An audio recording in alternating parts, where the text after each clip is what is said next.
Mario Conte, sindaco di Treviso, Natale 2023, quale augurio vuole fare ai trevigiani?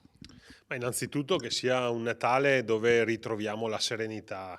Devo dire che in questo periodo storico la nostra serenità è minata da tante questioni nazionali, internazionali che rendono il periodo particolarmente complicato, però se da una parte ci sono le difficoltà è altrettanto vero che ci sono grandi opportunità che dobbiamo cavalcare, lo dobbiamo fare recuperando quello spirito di comunità che ci ha sempre caratterizzato, che ha caratterizzato la comunità trevigiana e che ci ha consentito di arrivare dove siamo arrivati oggi. Devo dire che la speranza e l'augurio più grande che faccio è che sia un Natale di solidarietà e anche sostenibile sotto tutti i punti di vista, con l'appello ai cittadini di non voltarsi dall'altra parte quando sappiamo che qualcuno sta vivendo delle difficoltà.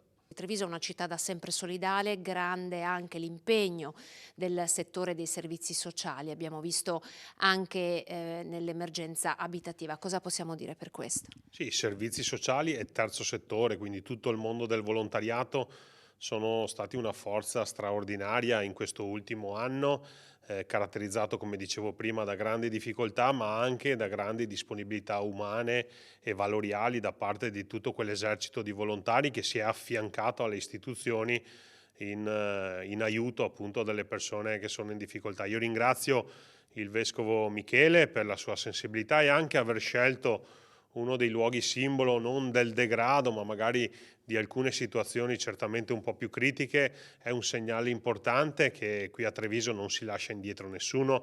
Lo avevamo detto in campagna elettorale, lo abbiamo ribadito in occasione della seconda tornata elettorale. L'obiettivo è quello di affiancarci ai più deboli, alle persone che sono temporaneamente in difficoltà per venire avanti tutti insieme. Insomma, quando gli ultimi stanno bene, diciamo che i primi possono soltanto stare meglio e quindi l'obiettivo è davvero quello di reagire da comunità, di essere una comunità solidale, di agire con fratellanza perché abbiamo bisogno di stare uniti in un periodo storico che tende a dividere anziché unire. Ecco, il ruolo del sindaco, delle istituzioni e del vescovo in modo particolare è quello di cucire quelle fratture che stanno, ahimè, caratterizzando la nostra comunità. Grande attenzione del Comune nei confronti dei giovani, attenzione nel quadrante di Piazza Borsa, le ordinanze di via Collalto, ma soprattutto uno sguardo per farsi carico e dare a questi ragazzi che spesso nel weekend hanno creato problemi in quest'ultimo anno delle nuove opportunità.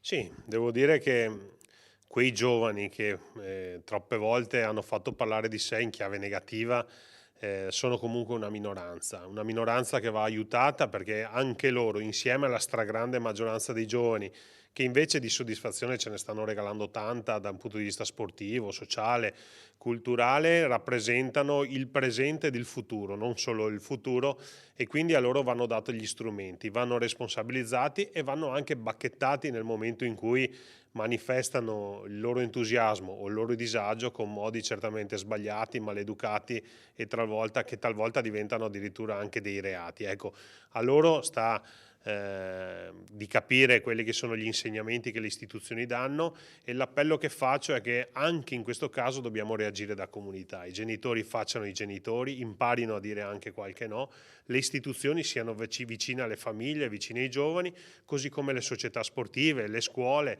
e tutto il mondo che gira attorno a questi giovani per dar loro la possibilità di sfogare quello che è un loro talento ed evitare che ci siano dei coni d'ombra chiamati noia o depressione. Cosa c'è sotto l'albero dei Trevigiani? Grazie al PNRR ci saranno diversi cantieri aperti. Come cambierà la città?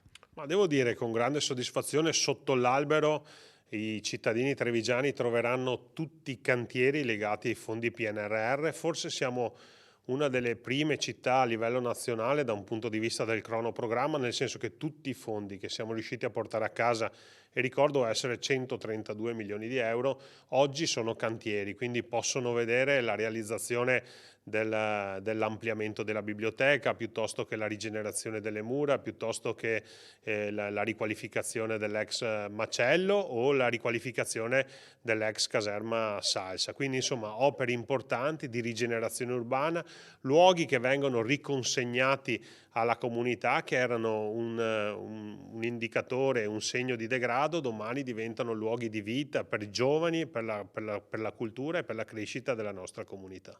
Quest'anno sono partiti anche i lavori per la stazione.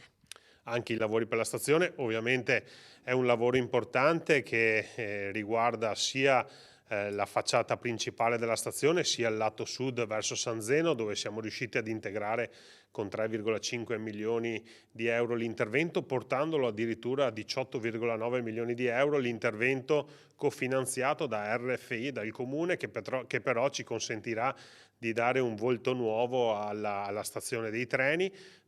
Successivamente partirà la realizzazione della stazione delle corriere all'ex Quor, rifaremo la facciata verso il quartiere San Zeno e successivamente andremo anche a togliere le barriere dei passaggi a livello col sottopasso di via Cacciatori. Quindi insomma un fronte importante caratterizzato da cantieri, da opportunità e anche qualche piccolo disagio, e per questo mi scuso con i cittadini. Treviso inizia ad avere una fama internazionale, lo dicono anche i dati legati al turismo. Come potenzierete ancora l'offerta? Ma diciamo che ultimamente si parla gran bene della nostra città, siamo stati premiati a Tallinn, in Estonia, dove siamo diventati la Green Capital per le città sotto i 100.000 abitanti. Lì si parla di sostenibilità ambientale, ma diventa anche quello un indicatore e un promotore di una città che ha davvero tanto da dare sotto tanti punti di vista. Noi dobbiamo continuare ad aumentare il livello di accoglienza, la proposta sportiva, naturalistica, enogastronomica, culturale, perché è una città straordinaria. Ricordo che siamo anche nella finalissima per la capitale della cultura italiana del 2026 e dobbiamo continuare a emozionare, perché se noi emozioniamo tutti quei turisti che quotidianamente animano la nostra città, saranno loro i primi testimoni di una città bella, una città proiettata al futuro, una città accogliente. C'è un desiderio invece con cui insomma, il sindaco di Treviso saluta questo Natale, il regalo personale che vorrebbe sotto l'albero? Ma mi piacerebbe semplicemente che rafforzare lo spirito di comunità dei trevigiani, perché al di là delle opportunità oggi è fondamentale essere uniti, fare comunità, far squadra. Mi ispiro sempre al rugby, dove si va in meta tutti insieme passando la palla a chi sta un passo più indietro, però non è un gioco individuale ma è un gioco di squadra. Ecco, il regalo più bello è proprio questo, rafforzare questo spirito di squadra che anima la comunità trevigiana, che così facendo ci dà la possibilità di superare anche le difficoltà che in questo periodo sono tante, ma se staremo uniti le supereremo con forza. Allora buon Natale ai trevigiani. Sì, un buon Natale davvero di cuore a tutti i trevigiani. Grazie tra l'altro per aver riposto ancora su di me la vostra fiducia. Un buon Natale con la certezza che questo sindaco, la sua squadra e tutto il consiglio comunale serviranno con grande umiltà e grande onestà la comunità trevigiana.